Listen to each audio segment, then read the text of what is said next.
Աբրահամ Գասպարյան, Genesis Armenia ուղեղային կենտրոն հիմնադրամի տնօրեն։ Այն պահից, երբ Հայաստանի ազգային ժողովի նախագահը, նրա ղեկավարը, տեղակալը կամ իշխանության քարոզչամեքենայի խոսափողը սկսում է պատմաքաղաքական թեմաների, Սևանա լճի կամ հայկական տեղանունների իբր ադրբեջանական լինելու մասին խոսել նույն բառապաշարով, լեզվամտածողությամբ եւ նարատիվով, ինչ Ադրբեջանի նախագահը, մենք արդեն մտնում ենք ինքնաոչնչացման խժռող մեքենա։ Ադրբեջանը երբեք չի հանդուրժելու հայկական ինքնիշխան եւ ինքնուրույն պետության գոյությունը Հարավային Կովկասում։ Սա իրենց համար ռազմավարական ծրագիր է անկախ աբսուրդի մակարդակից եւ ինքնակործան գաղափարի վտանգից։ Իշխանության հերթական հակագիտական հայտարարությունն ու խեղաթյուրված մտորումը պարզապես լեզվական կամ պատմագիտական սխալ չէ։ Սա գիտակցված, մշակված եւ ուղղորդված քաղաքական տեխնոլոգիա է, հայության պատմական հիշողությունը ջնջելու եւ հայկական տարածքների ինքնությունը վերագրելու ասպատակողներին։ Հենց այսպես էին գործում պատմության բոլոր գաղութարարները, փոխելով բնիկների տեղանունները, ջնջելով մշակութային շերտերը, վերացնելով ժառանգությունը։ Արցախը վկա։ Հայկական տեղանուններն ունեն հազարամյակների խորք, ձևավորվել են դեռևս урարտական, նախահելլենական, ապա միջնադարյան ժամանակաշրջաններում պահպանելով լեզվական, աշխարհագրական եւ հոգեվոր իմաստության շերտերը։ Թյուրքական ցեղերը, երբ 11-ից 14-րդ դարերում ներխուժեցին մեր տարածքներ, սկսեցին համակարգված փոխել տեղանունները, փորձելով վերացնել հայկական ինքնության հետքերը։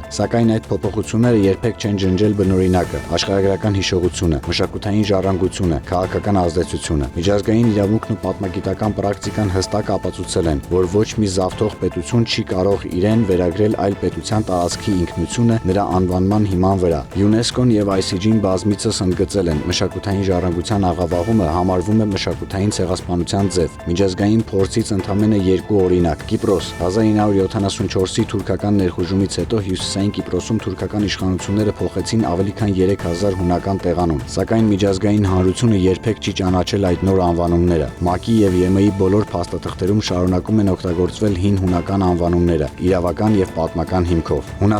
Հունաստանում հռոմեական եւ օսմանյան ժամանակաշրջանում բազմաթիվ տեղանուններ աղավաղվել էին։ Պետությունը 20-րդ դարասկզբին նախաձեռնեց պետական մակարդակի վերականգնման ծրագիր, որով վերադարձվեց ավելի քան 1500 պատմական անուն որպես ազգային հիշողության վերականգնման ակտ։ Ազգերը, որոնք պաշտպանում են իրենց տեղանունները, պաշտպանում են իրենց պատմական տարածքը, ինքնությունը, եւ հակառակը, ով հրաժարվում է իր տեղանուններից, հրաժարվում է նաեւ իր պատմությունից, տարածքից։ Ադրբեջանին հերթական անգամ հաճոյանալու եւ խաղաղության անիրատեսական գործընթացը իբր չտորպեդահարելու մանիպուլատիվ թեզը վաղուց ուղարկավորվել է։ Հայաստանի իշխանությունը հերթական անգամ հատեց ինքնանվաստացման, ժողովրդի եւ պետության պատմական հիշողության կարմիր գիծը։ Պինդ եղեք։